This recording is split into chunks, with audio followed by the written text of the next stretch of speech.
Muito bem, meus amigos, terceiro e último vídeo dessa semana, dando continuidade aqui. O irmão Google agora está falando aqui sobre Tammuz. Wikipédia, tá aí como você pode ver, tá? E Tammuz, ou Dumuzi, ou ainda Dumuzide, em hebraico, né? Tammuz em acádio, Duzu ou Duzu, em sumério. Era uma antiga divindade suméria, sendo o deus da fertilidade e um pastor. O nome Tammuz parece ter sido derivado da forma acadiana Tamuzi, baseada no antigo sumério Dumuzid.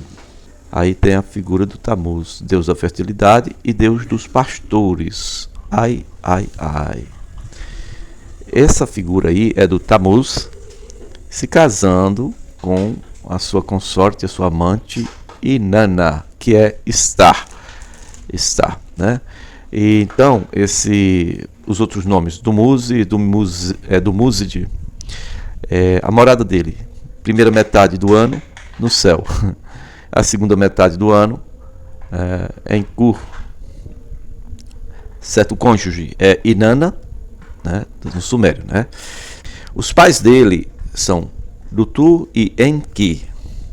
Irmãos, Gestinana, a mulher que aparece grávida, né, que ajuda na hora do parto, seria aqui no Brasil a senhora do parto aí. Né? No grego ele é equivalente a Adonis, no sumério é equivalente a Dumuzi e no Egito é equivalente a Horus. Quero que você saiba que Horus é um deus egípcio que tem os olhos dele representam representa o sol e o outro representa a lua. Quanto ao culto a Tammuz, a menção mais antiga conhecida de Tammuz está em textos que datam do início do terceiro período dinástico, 2600 a 2334 a.C., mas o seu culto provavelmente era muito mais antigo. Embora o culto seja atestado para a maioria das principais cidades da Suméria, terceiro e segundo milênio antes de Cristo, ele se concentrava nas cidades ao redor da área de estepe central. O eterno apaixonado da deusa Inanna, Tammuz se trata de um ser humano que é pastor de rebanho, em oposição ao agricultor Enkidu. Esse pedaço aqui, essa parte aqui, lembra a história do Caim e Abel, não? Caim matou Abel. Abel era o pastor e então Caim era o lavrador, o agricultor. Porém, na própria mitologia diz que quem matou aqui o Tammuz foi um javali. Depois ele ressuscitou. Bom, diz que esse Tammuz aqui ele acaba se tornando um deus, estando associado à vegetação e à agricultura. Como é que é pastor e agora está em oposição a um agricultor, mas tem ligação com a agricultura, né? Diz que ele morreu jovem e ressuscitou no ano seguinte. É cheio de contradição esse negócio aqui. Foi também o oposto de Anu em sumério, um deus verdadeiramente imortal. Tammuz foi muito cultuado mais tarde na Babilônia. Então vamos falar daqui de sincretismo. No sincretismo, Tammuz era conhecido pelos egípcios como Horus, que é deus do Egito, né? E esse Horus tinha como companheira, o Tammuz tinha companheira Astarte, Astarote, Astorete, chama do jeito que você quiser, né? Ashera ou Azerá, tá? E todas essas aqui eram figuras da rainha do céu, né? Aí diz aí, Star para os acádios, Ísis para os egípcios, Afrodite para os gregos, Inanna para os sumérios, tá certo? Na Bíblia, diz o seguinte, olha, a forma daquela cruz tal, né? Cruz em formato T, teve origem na antiga Caldeia, e dos caldeus, vamos dizer assim. Caldeia, onde é a terra do Abraão, foi usada como símbolo do deus Tammuz, né? Letra T, Tammuz, né? Hoje muitos católicos usam aquela letra T, representando a cruz de Cristo, certo? Aí tem uma forma do místico Tal, a letra inicial do nome de Tammuz, naquele país, em terras adjacentes, inclusive no Egito. Então, a fim de aumentar o prestígio do sistema eclesiástico, a apóstata, aceitavam-se pagãos nas igrejas e permitiam-se-lhes, em grande parte, reter seus sinais e símbolos pagãos. Assim, se adotou o Tal, ou T, na sua forma mais frequente, com a peça transversal, né, abaixada um pouco, para representar a cruz de Cristo, sendo que aquilo lá representa o Tammuz, não tem nada a ver com a cruz de Cristo, tá certo? Então, usavam-se essas cruzes como símbolo do deus Sol babilônico. Tammuz, Deus Sol babilônico. Veja que o texto de Ezequiel vai denunciar o Tamuz, a sua consorte, a sua esposa, né? Azerá, o Astarote, o Star, como você queira.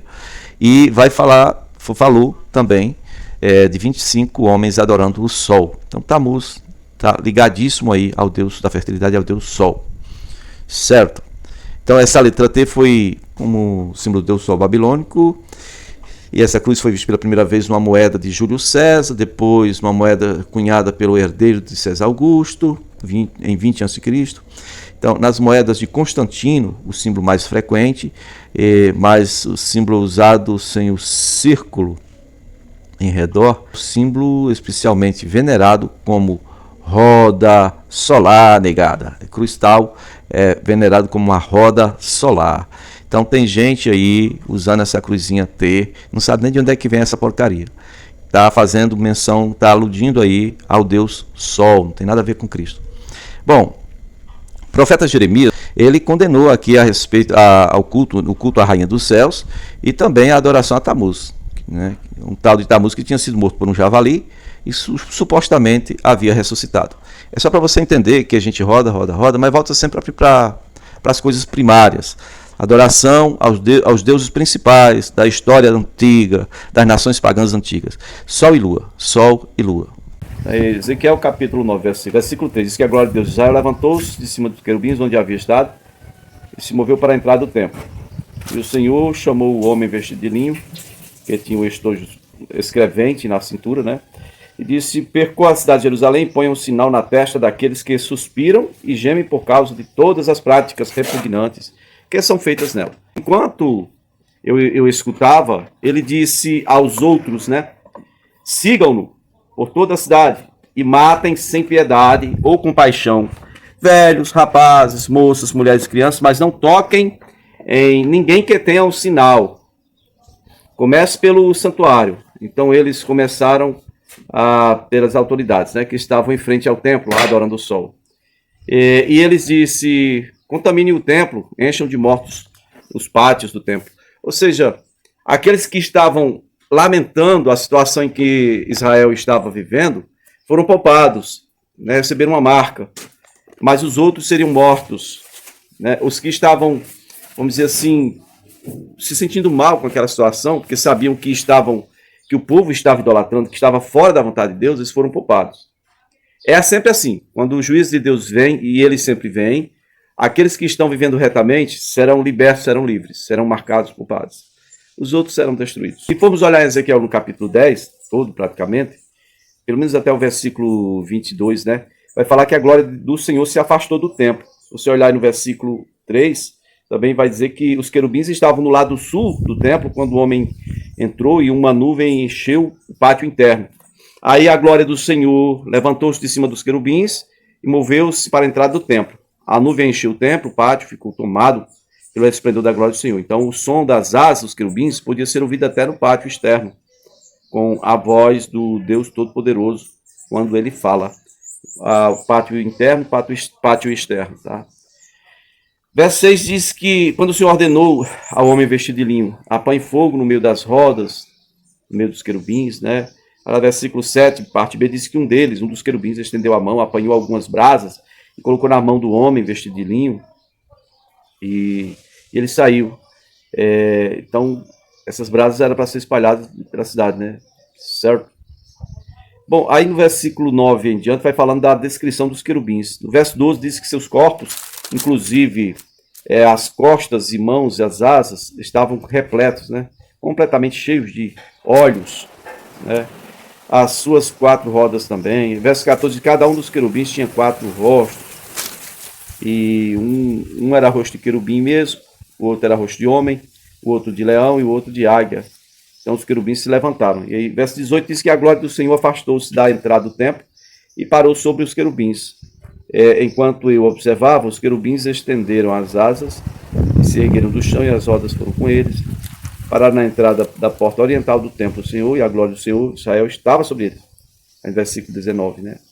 Verso 20 diz que esses seres viventes eram os mesmos que eu tinha visto debaixo de Deus, né? Do Deus de Israel, junto ao rio Quebar. Ezequiel 11, verso 1 diz que o Espírito me ergueu e me levou para a porta do templo, a porta que dá para o Oriente. Essa é a porta principal, a porta chamada Formosa, né? A porta que fica de frente para o nascente, tá bom? Lá onde havia os 25 homens, e Jazanias, filho de Azul, estava no meio deles, e Pelatias, filho de Benaia, líderes do povo, estavam adorando o sol. Né? E aí o Senhor disse, esses homens aí são os homens que estão tramando mal, dando mau conselho nessa cidade. Eles dizem que não está chegando o tempo de construir casa. Eles perguntam, né? Será que não está em tempo?